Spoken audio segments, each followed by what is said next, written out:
Halo ambisius Indonesia, di video kali ini kita akan membahas soal KSM Madrasah MI tingkat provinsi. Yuk langsung saja kita simak videonya. Soal nomor 1, perhatikan gambar berikut. Interaksi antara bunga dan kupu-kupu seperti gambar di atas adalah pembahasan. Simbiosis merupakan interaksi antara dua makhluk hidup yang berbeda jenis atau spesies dan dapat bersifat menguntungkan, mutualisme, merugikan parasitisme, atau netral komensalisme. Interaksi yang terjadi antara kupu-kupu dan bunga, yaitu kupu-kupu mengambil nektar bunga sedangkan adanya kupu-kupu membantu polinasi bunga. Jadi jawaban yang tepat adalah B, yaitu mutualisme, karena saling menguntungkan. Soal nomor 2. Indonesia merupakan negara kepulauan dengan kekayaan fauna yang melimpah, sehingga mempunyai hewan endemik yang beraneka ragam. Perhatikan gambar, beberapa hewan berikut merupakan hewan endemik Indonesia bagian tengah yang dipisahkan garis Weber adalah pembahasan. Keanekaragaman fauna di Indonesia dipengaruhi oleh adanya garis Wallace dan garis Weber. Garis Wallace dan garis Weber adalah sebuah garis khayal yang memisahkan persebaran fauna di Indonesia menjadi 3 bagian. Garis Wallace merupakan garis batas yang memisahkan wilayah fauna dengan tipe peralihan.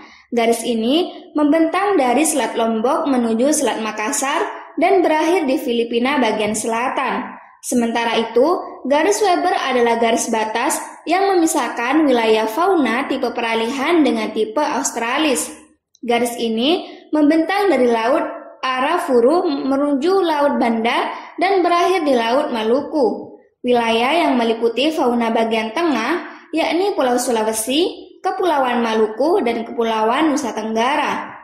Jenis-jenis fauna di wilayah ini berupa jenis reptil, jenis burung, hingga jenis hewan mamalia, sehingga banyak ditemukan fauna-fauna seperti anoa, babi rusa, sapi, banteng, komodo, hingga burung kakak tua dan burung maleo. Jadi jawaban yang tepat adalah C.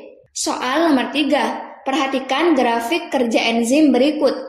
Grafik di atas merupakan hubungan antara kecepatan reaksi dan faktor yang mempengaruhi kerja enzim. Apabila X adalah pH, pernyataan yang sesuai dengan grafik tersebut adalah pembahasan. Sebagai protein, enzim memiliki sifat seperti protein, yaitu sangat dipengaruhi oleh kondisi lingkungan seperti pH. Jika lingkungannya tidak sesuai, maka enzim akan rusak atau tidak dapat bekerja dengan baik. Setiap enzim memiliki pH optimal yang berbeda-beda. Jawaban yang tepat adalah A. Soal nomor 4. Budi memiliki kebiasaan melakukan sholat tahajud pada pukul 3 pagi dalam 2 tahun terakhir. Pada saat Budi pergi melakukan kegiatan berkemah bersama rekan-rekannya, Budi selalu terbangun pada pukul 3 pagi walaupun tidur pada pukul 1 pagi. Hal ini dalam pengetahuan biologi disebabkan oleh pembahasan. Kebiasaan ini disebabkan oleh adaptasi biologis yang disebut ritme sirkadian. Ritme sirkadian adalah pola rutin yang mengatur berbagai fungsi tubuh seperti suhu tubuh, hormon, dan tidur. Ritme sirkadian ini dapat dipengaruhi oleh faktor lingkungan seperti cahaya dan suara. Budi mungkin telah mengembangkan ritme sirkadian yang membuatnya terbangun pada pukul 3 pagi setiap hari. Jadi jawaban yang tepat adalah C. Soal nomor 5. Beberapa surat di Al-Quran mengambil nama hewan yang ada di alam. Di antara nama surat di bawah ini, manakah memiliki sifat sosial? Pembahasan, nama surat Al-Quran yang mengambil nama hewan di antaranya adalah Al-Ankabut yang berarti laba-laba, Al-An'am yang berarti binatang ternak, Al-Baqarah yang berarti sapi betina, Al-Adiyat yang berarti kuda padi, Al-Fil yang berarti gajah, An-Anmal yang berarti lembu atau semut, An-Nahl yang berarti lebah, Al-Ma'idah yang berarti burung hantu. Jawaban yang paling tepat adalah laba-laba, karena sebagian besar 50% laba-laba tidak memiliki sifat sosial, seperti memakan pasangannya sendiri. Jadi jawaban yang tepat adalah D.